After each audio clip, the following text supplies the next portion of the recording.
Hey guys, welcome to Crazy Days. Today, I just wanted to share with you my newest Bette's box of blessings. As always, Bette sends a box that is full of goodies for you to share with others. And today is words from the heart.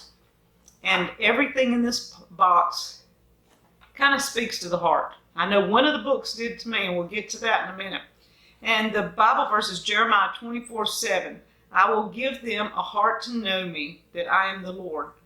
They will be my people, and I will be their God, for they will return to me with all their heart. And then in Proverbs 4:23, above all else, guard your heart, for everything you do flows from it. And that's pretty special because our heart shows who we are, I guess is the way I would like to say it. Whatever comes out of you is what is in your heart. And if you are a person that just keeps spewing evil, then what do you think you are inside? If you're a good person and you are constantly encouraging others and building people up and helping them feel better, you're a person with a smile on your face all the time. Hey, we have lots of friends that, you never see them that they're not smiling, and they go through some troublesome times. I have special friends that I know they've been through some really tough battles, but I've never seen them that they're not smiling. They're not encouraging other people. So whatever's in your heart comes out. And so that's what this box is about a little bit today. Dayspring, of course, my favorite thing, they do these sticky notes. And these are a trifold. It's really cute. 3 of them, 3 different designs, and on it you can put praying for on each one. You can stick it to different things, stick it in books. If you work in an office, these are really good for, a coworker is having a bad day. You could say praying for, write the coworker's name. Hey, I know you're having a bad day, just let you know I'm praying for you. Stick it on their computer, stick it on their desk. Somewhere where they'll find it. Your kid's having a bad day, you could stick this on their mirror. Your husband's having a bad day, you can stick it in on the steering wheel before he leaves. I mean, there's all kinds of options for using these little sticky notes to pick somebody's day up and encourage them. And these are from Dayspring. Okay, cards from Dayspring. They always send cards. So sympathy cards, birthday cards, baby cards, and y'all, I got three new babies coming, twins and another single, and I went to a shower and ran off and forgot my cards. I had to buy a card. That was crazy. So I have plenty of baby cards. Then I have another birthday, another birthday. So these are a variety of cards that anybody would love to have around, just because Dayspring, wonderful, wonderful company, always has beautiful cards with a great verse and encouragement in them. Songs for worship. 20 of the all-time best loved hymns of all ages. You'll recognize some of these people if you listen to very much of K-Love. Let's see. We have Stephen Curtis Chapman sings Holy, Holy, Holy. Casting Crowns, 'Tis So Sweet. Amy Grant and Michael Smith, Lord Have Mercy. We have Carrie Joby and Gateway Worship, Oh the Blood. Let's see, All Sons and Daughters, Your Glory, Nothing But the Blood. So this is a really good little CD to have. And if you like music, Songs for Worship. I own several of them, and it always has a variety of artists on one CD. This book, Dear Deb.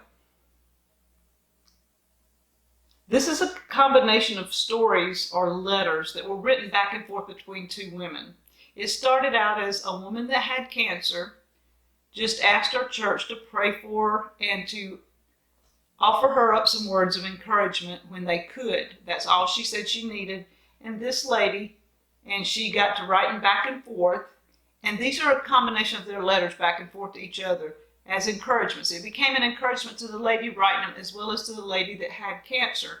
And it's some pretty special little notes in here. They got to know each other well. They cried together. They laughed together.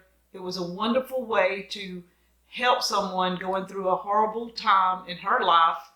And it became special, and now you can read it. It might encourage some of you that have the same thing going on. Find a pen pal. Write back and forth. You'd be surprised, the pick-me-up, that it helps both of you.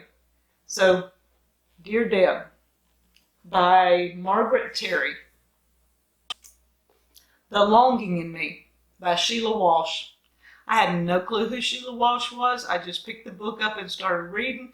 As you know, we don't get out much. I don't know a whole lot about a whole lot.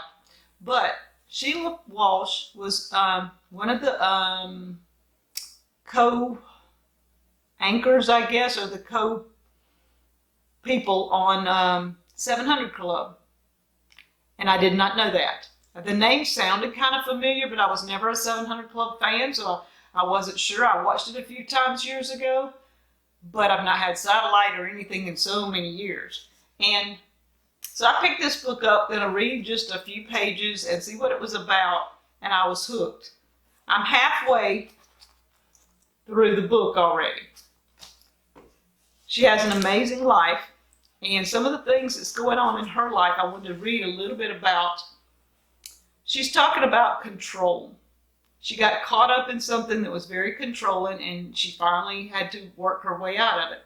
Control is a big issue for women. Part of it is birthed in a healthy place. We want to fashion our homes into beautiful places. We want to protect our children. We want them to know they're loved, and from a solid foundation, making good choices. If you're married, you want your husbands to succeed and feel fulfilled. You want your family and friends to love and serve God. These are all good things, right? You want all these things in your life. And lots of times as women, we become controlling and start trying to make that happen. So what happens when others don't cooperate with our efforts? Control comes from an unhealthy place, and sometimes it becomes destructive. Perhaps your husband doesn't want to go to church, so you try to nag him into the kingdom. Your kid's grades are going down at school, so you try to force him to apply himself more. Your church appoints a new pastor, and you don't believe he's the man that God sent. You know, the list could go on and on. So what do you do when people don't act right? Sometimes we spiritualize. The only reason I'm upset is that I don't believe this is what the Lord wants. Or either we say, I've prayed about this for a while, and I just don't have any peace about it. Or it's God's will that all my family be in church together. So you're kind of trying to push everybody and make them kind of guilt trip people.